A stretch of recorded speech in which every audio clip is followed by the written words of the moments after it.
विद्यार्थी मित्रांनो नमस्कार. इयत्ता चौथी मराठीमधील 12वा धडा वाटाड्या याचा स्वाध्याय आज आपण या व्हिडिओमध्ये सोडवणार आहोत. चला तर मग सुरू करूया. प्रश्न 1 आहे, एका वाक्यात उत्तरे लिहा. यामधील अ प्रश्न आहे, मीनू कशाला घाबरत होती? उत्तर आहे, मीनू रस्ता ओलांडायला घाबरत होती.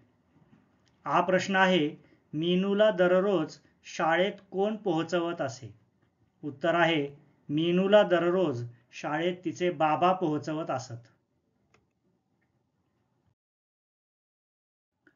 ई प्रश्न आहे, रस्त्यावरील पांढऱ्या पट्ट्यांना काय म्हणतात? उत्तर आहे, रस्त्यावरील पांढऱ्या पट्ट्यांना झेब्रा क्रॉसिंग म्हणतात. पुढे ई प्रश्न आहे, मीनूला रस्ता ओलांडायला मदत करणाऱ्या काकांना दिसत नव्हते.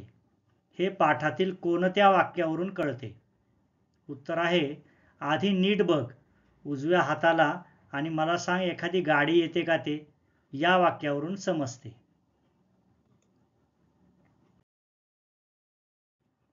प्रश्न 2 आहे, गाळलेल्या जागी योग्य शब्द लिहा. इथे वाक्यांमध्ये एक एक शब्द गाळलेला आहे, तो भरून आपल्याला वाक्य लिहायचं आहे. पहिलं अ वाक्य आहे, आई किंवा बाबांचं बोट धरलं की भीती गायब. या ठिकाणी गायब हा शब्द गाळला होता, तो आपण भरलेला आहे. आ वाक्य आहे, माझं नाव आहे मृणालिनी पण सगळे मला मीनू म्हणतात. इथे मृणालिनी हा शब्द गाळला होता, तो आपण भरलेला आहे. ई वाक्य आहे, मीनूच्या आवाजातल्या आर्जवीपणामुळे काकांना गलबलून आले. इथे आर्जवीपणामुळे हा शब्द गाळलेला होता, तो आपण भरलेला आहे. ई वाक्य आहे, आता रस्ता प्रवास करताना मला नाही भीती वाटणार. इथे भीती हा वाक्यातील शब्द गाळलेला होता, तो योग्य जागी भरून आपण वाक्य पूर्ण केलेलं आहे. यानंतर प्रश्न 3 आहे, कोण कोणाला म्हणाले? अ आहे, मग आज नाही आला तो? तर हा प्रश्न काकांनी मीनूला विचारला होता, त्यामुळे उत्तर येईल, काका मीनूला म्हणाले. पुढे रस्त्यातून कधीही धावत सुटायचं नाही. हे वाक्य सुद्धा काका मीनूला म्हणाले आहेत. यानंतर पुढील वाक्य आहे, तिकडे नाही हो, इकडे या बाजूला. हे मीनू काकाला म्हणाली. पुढे प्रश्न 4 आहे, पाठात आलेल्या इंग्रजी शब्दांना मराठीत काय म्हणतात ते लिहा. त्यातील अ आहे प्लीज. तर प्लीज या शब्दासाठी मराठीत शब्द आहे कृपया. दुसरा शब्द आपल्याला आ मध्ये दिलेला आहे क्रॉस. आता क्रॉस म्हणजे ओलांडणे. आणि तिसरा शब्द आपल्याला ई दिलेला आहे टीव्ही. तर टीव्हीला आपण मराठीमध्ये दूरदर्शन संच असे म्हणतो. पुढे प्रश्न 5 आहे, स्वतःला दिसत नसूनही काकांनी मीनूला रस्ता ओलांडायला कशी मदत केली ते 5-6 वाक्यात लिहा. उत्तर पाहूया. मीनूने काकांचे बोट पकडले. काकांनी मीनूला झेब्रा क्रॉसिंग कुठे आहे ते विचारले. क्रॉसिंग पाशी येताच त्यांनी मीनूला दोन्ही बाजूंनी येणारी वाहने नीट पाहायला सांगितले. डाव्या उजव्या बाजूंना बघायला सांगितले आणि तिने दिलेल्या माहितीवर आधारित वाहने दूर आहेत याचा अंदाज घेत काकांनी मीनूला रस्ता ओलांडायला मदत केली. पुढे प्रश्न 6 आहे, विद्यार्थ्यांसाठी कृतीयुक्त प्रश्न आहे हा. त्याच्यामध्ये अ आहे, काकांनी मीनूला मदत केली तशी तुम्ही कोणाकोणाला मदत केली, कशी मदत केली? आता आपण आपल्या आयुष्यामध्ये कोणाला मदत केली असेल तर त्या संदर्भामध्ये आपल्याला इथे लेखन करायचं आहे. हे लेखन तुम्ही तुमच्या स्वतःच्या अनुभवानुसार करू शकता. इथे आपण एक नमुना लेखन केलेलं आहे, ते पाहूया. आमच्या शाळेजवळ एकदा एक आजोबा एक पत्ता शोधत होते. ते गावाकडून आले होते. त्यांना त्यांच्या मुलाचे घर सापडत नव्हते. त्याचा फोनही लागत नव्हता. मी त्या आजोबांना मदत केली, त्यांना त्यांच्या मुलाच्या घरी पोहोचवले. असा एक अनुभव आपण इथे लिहिलेला आहे. असाच तुम्ही तुमचा अनुभवही इथे लिहू शकता. त्यानंतर यामधील आ प्रश्न आहे, अंध व्यक्ती मुले मुली स्वतःची कामे स्वतः करतात म्हणजे ते स्वावलंबी असतात. तसे तुम्ही स्वावलंबी आहात का? असल्यास तुम्ही स्वतःची कोणकोणती कामे करता आणि नसल्यास स्वावलंबी होण्यासाठी तुम्ही काय काय कराल? तर या प्रश्नाचं उत्तर सुद्धा आपण आपल्या मनाने लिहिणं आवश्यक आहे. एक नमुना उत्तर आपण इथे लिहिलेलं आहे ते पाहूया. काही बाबतीत मी स्वावलंबी आहे. स्वच्छ आंघोळ करणे, अभ्यास करणे, स्वतःचे कपडे, दप्तर यांची स्वच्छता करणे ही सगळी कामे मी स्वतः करतो. इतर कामे जसे स्वयंपाक करणे, भाजीपाला खरेदी करणे, भाज्यांची स्वच्छता करणे, दुकानातून विविध वस्तू खरेदी करणे ही सर्व कामेही मी आईबाबांबरोबर शिकत आहे. तर इथे तुम्ही ज्या बाबतीत स्वावलंबी आहात ती कामे आणि इतर बाबतीत स्वावलंबी होण्यासाठी तुम्ही काय काय करत आहात हे तुम्ही तुमच्या अनुभवानुसार लिहू शकता. प्रश्न 7वा आहे, तुम्ही कधी भीतीदायक सिनेमा पाहिला आहे का? 4थीतल्या जिग्नेशने असा एक सिनेमा पाहिला. तो सिनेमा पाहताना त्याला काय वाटले ते त्याने लिहिले आहे. कंसातील योग्य शब्द वापरून त्याचे लेखन पूर्ण करा.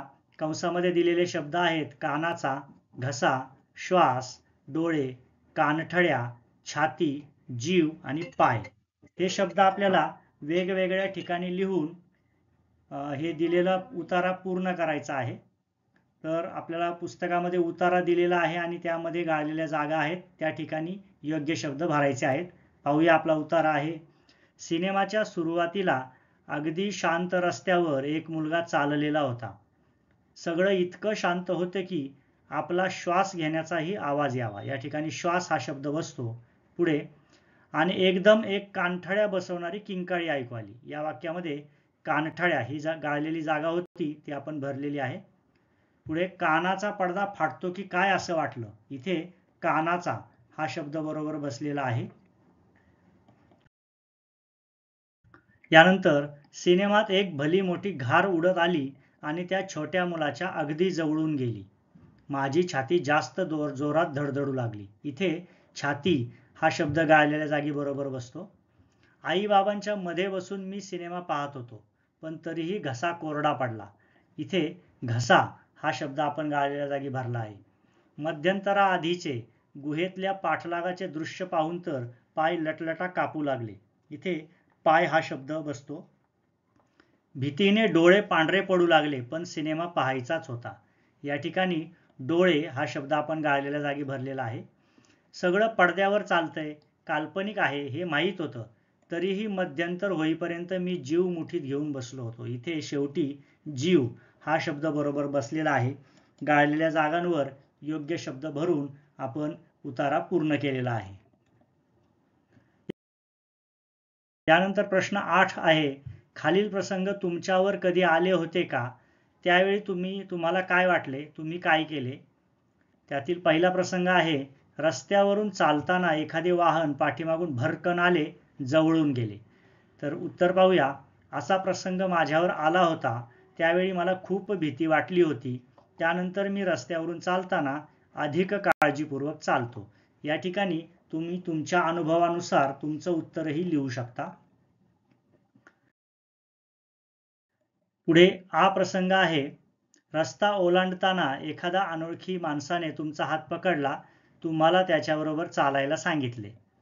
तर अशा वेळी आपण काय करणार ते आपल्याला इथे लिहायचं आहे. असा प्रसंग माझ्यावर आलेला नाही, परंतु असे झाल्यास मी त्या माणसाला विरोध करेन, मी मोठ्याने ओरडून मदत मागेल.